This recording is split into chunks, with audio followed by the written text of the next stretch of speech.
Mais um vídeo do canal, pessoal. Tô trocando o óleo da moto aqui rapidinho aqui. E fazendo esse vídeo aqui rapidinho aqui. Pra falar aqui. Moto tá canecando, tá trincando.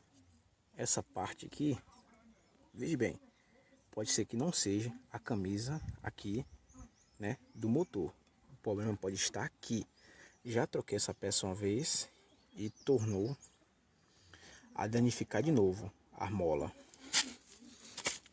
Observem, aqui tem duas molas aqui, uma aqui e outra aqui embaixo. O nome dessa peça aqui é balanceiro.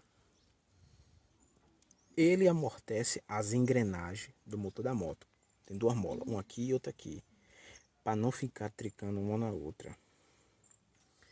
E o que acontece? Quando essa mola desgasta ou quebra, fica trincando, dando as aparências que é a camisa do motor que está com folga, batendo saia, como o pessoal fala aí. Muita gente fala batendo saia ou o pistão canecando na camisa da moto. Eu já troquei essa peça uma vez, só a mola. Voltou a tornar a dar defeito de novo. Andando na terceira e na quarta marcha, ele começa a trincar, a ficar batendo. Como se estivesse fazendo assim, ó.